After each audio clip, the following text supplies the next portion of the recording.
Oh my god, bro. Oh, hell no, man. What the fuck, man? Salam gas podcast. Yo bro and sis, Pedok Talk kembali lagi. Apa kabar nih? Balik lagi bareng gue Umar di channel Yesing View di episode terbaru yang pastinya bakal bikin lo pada makin update soal F1. Kali ini kita bakal bahas berita hot lagi, yaitu peringatan keras dari Max Verstappen ke tim Red Bull soal pengembangan mobil terbaru mereka, yaitu RB21 di musim 2025 ini. Ada apa nih? Kenapa Max sampai ngasih warning? Dan apakah Red Bull bisa beneran memperbaiki masalah yang bikin mereka sempoyongan di akhir musim 2024 kemarin? Nah, yuk kita kupas tuntas. Gaskan, kita ke openingnya dulu. Audio Jungle. Audio Jungle. Jadi gini bro, Max Verstappen baru-baru ini ngasih peringatan ke tim Red Bull soal pengembangan mobil terbaru mereka, yaitu RB21. Dia nggak mau kejadian di akhir musim 2024 keulang lagi, di mana Red Bull mulai keteteran gara-gara mobilnya makin susah dikendaliin, terutama saat melintasi tikungan. Nah, masalah utama Red Bull di musim lalu itu ada dua bro. Nah, yang pertama, mereka kesulitan dengan understeer di tikungan lambat dan medium speed corner. Kedua, korelasi data mereka kacau gara-gara wind tunnel yang udah tua banget. Serius, ini wind tunnelnya mereka itu di era Perang Dunia Kedua. Jadi udah tua banget bro, udah nggak layak banget buat ada di F1. Dan Max sendiri pernah bilang kalau mereka harus lebih baik di tikungan dan gundukan ataupun curb. Soalnya kalau mau mereka nggak segera benerin ini, gelar juara itu bisa jadi ilusi di tahun 2025. Jadi gelar juara dunia terhapus, gelar juara konstruktor juga bakalan kehapus. Nah, yang kedua ada masalah suspensi dan korelasi data. Nah, Red Bull itu juga punya satu problem lagi yang nggak selesai di RB20. Kalian pasti tahu kan betapa strugglingnya RB20 kayak udah mentok gitu. Sedangkan tim-tim F1 lainnya berusaha mengeksplorasi atau berusaha eksploitasi flexi wing, sedangkan Red Bull kesusahan di suspensi dan korelasi data mereka, yaitu suspensinya yang nggak konsisten di beberapa balapan, terutama track bumpy kayak Singapura dan Austin. Jadi itu adalah salah satu kelemahan besar di mobil RB19 sampai ke RB20. Makanya Max itu nggak pernah hoki di Singapura, terutama waktu dia dominan-dominannya membawa RB19 di musim 2023. Nah, mobilnya nggak bisa kasih grip yang maksimal dan bikin Max, terutama Checo, itu harus ekstra kerja buat cari dan jaga bannya. Nah, ini yang agak tricky nih. Kalau Max itu kan kita tahu sendiri kan skillnya Max Verstappen itu padahal ini masalah dari Adrian Newey itu ngungkapin bahwa masalah ini tuh mulai terjadi di RB19.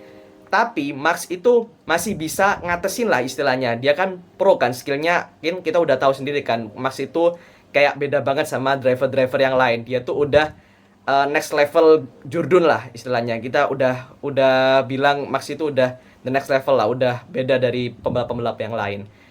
Nah, sedangkan Checo itu udah mulai merasa kesulitan di RB19, sedangkan tim itu terlena. Itu terbukti di ucapan dari Christian Horner sendiri bahwa tim itu terlena dengan talentanya Max Verstappen yang membuat mereka itu gak bisa mendapatkan gelar konstruktor di tahun kemarin, di tahun musim 2024. Nah, itu bikin mereka kehilangan gelar konstruktor mereka di 2024 dan mereka harus kerja keras lagi untuk bisa ngembaliin prime mereka di RB21 ini dengan masalah-masalah yang ada. Nah, yang bikin makin ribet, data dari simulator dan wind tunnel ini mereka itu sering nggak sesuai sama realitasnya di track. Wind tunnel mereka itu kan udah beroperasi sejak era Perang Dunia Kedua yang udah gue sebutin tadi, dan itu bikin simulasi aerodinamis mereka itu nggak akurat tim-tim lain kayak Ferrari dan Mercedes ataupun McLaren yang udah punya wind tunnel yang lebih canggih dari tim-tim yang lain. Ya udah pakai fasilitas yang lebih modern lagi. Contohnya kayak Aston Martin itu kan kalian tahu sendiri kan, Bapak Lawrence Stroll itu kan duitnya gak berseri. Jadi dia tuh bisa bangun fasilitas sesuka hati. Jadi makanya di musim 2025 ini Red Bull harus mutusin apakah mereka itu bakal investasi buat upgrade wind tunnel mereka. Tapi di sini gue ingetin lagi ya, Red Bull tuh udah bangun wind tunnel mereka sejak musim 2022. Tapi nanti akan jadinya di musim 2026. Nah, akan tetap pakai data yang lama atau mereka pakai data yang baru, itu terserah mereka nanti. Atau mereka mau fokus menatap di musim 2026-nya. Nah, sekarang kita bahas ancaman dari McLaren, Ferrari, dan Mercedes. Nah, 3 tim utama ini nggak bakal tinggal diem dong kalau ngelihat Red Bull makin berkembang ataupun Red Bull struggling. Mereka punya masalah-masalah sendiri lah. Jadi masalahnya bro, tim-tim lain itu juga nggak tinggal diam juga. Kayak McLaren di akhir musim 2024 yang udah makin gila dengan upgrade mereka dan udah jadi juara konstruktor lagi di musim 2024. Dan Ferrari yang udah makin nunjukin taringnya atau makin menuju ke era renaissance-nya kayak di era Michael Schumacher, terutama di quali pace-nya Charles Leclerc dan Carlos Sainz yang udah makin tajam. Dan Mercedes udah mulai bangkit dengan George Russell yang udah jadi pemimpin tim dan menaikkan wonderkid mereka yaitu Andrea Kimi Antonelli. Dan Red Bull udah nggak bisa santai-santai lagi. Bahkan mereka ketambahan tugas nih dengan satu tugas yaitu membimbing Liam Lawson yang mereka naikkan dari V-Kart atau Racing Bull. Itu mereka naikin dan mereka menjadikan pembalap di tim utama Red Bull. Nah, kalian tahu sendiri kan gimana perasaan kalian kalau kalian tuh berada di tim utama dengan tekanan sebesar itu. Nah, ini juga yang menjadi PR juga bagi Red Bull. Nah, Max Verstappen tuh udah kasih sinyal yang lebih jelas lagi. Red Bull tuh nggak boleh jumawa. Sekali lagi di tahun 2025 ini Red Bull nggak boleh jumawa. Dia pengen tim fokus buat bikin RB21 lebih kompetitif di semua aspek. Jadi Max Verstappen tuh gak mau tahu RB21 harus kompetitif, harus perform di setiap race week-nya. Jadi bukan cuma aspek itu aja, bukan cuma kenceng di track lurus aja, tapi semua aspek loh ya. Dan tim harus mau terima saran atau kritikan pedas dari Max Verstappen di setiap race week-nya kalau ada masalah apa-apa di RB21 ini. Karena gak mungkin kalau Max Verstappen itu mau ambisius, mau gelar juara dunia kelimanya, mau datang ke dia, itu nggak sekompetitif kayak musim-musim yang lalu. Pasti dia lebih kompetitif lagi. Nah, mungkin gimana menurut lo bro? Apakah Red Bull ini bisa ngatasin masalah ini dan tetap dominan di musim 2025? Atau mereka justru malah melorot lagi ke posisi yang lebih buruk lagi di posisi ketiga di gelar konstruktor kemarin? Nah, itu juga buat PR juga.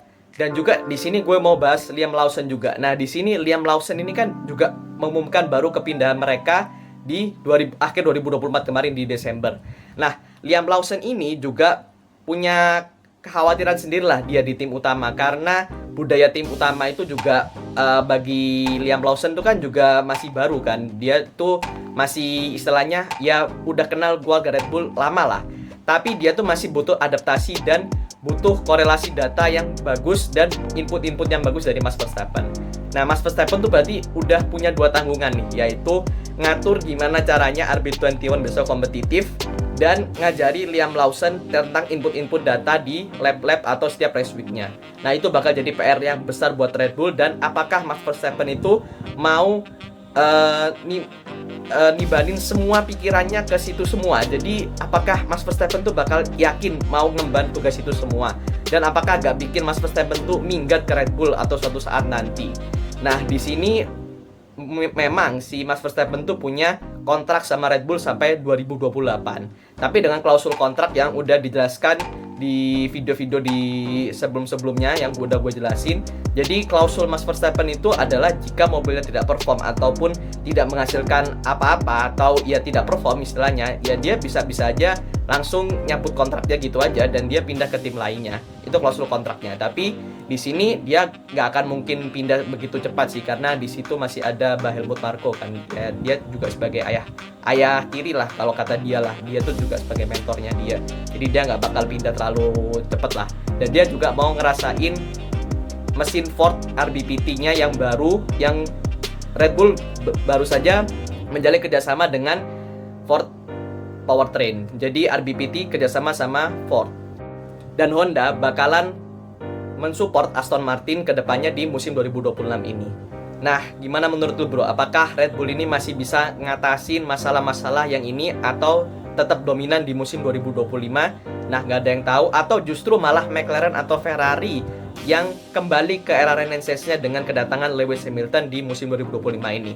Nah, drop pendapat kalian di kolom komentar. Nah, jangan lupa like video ini, share ke teman-teman kalian atau teman-teman lo yang doyan F1 ataupun MotoGP atau motorsport yang lainnya, dan subscribe biar lo nggak ketinggalan update-update terbaru dari Paddock Talk. Sampai ketemu di episode selanjutnya. Terima kasih, salam gaspol.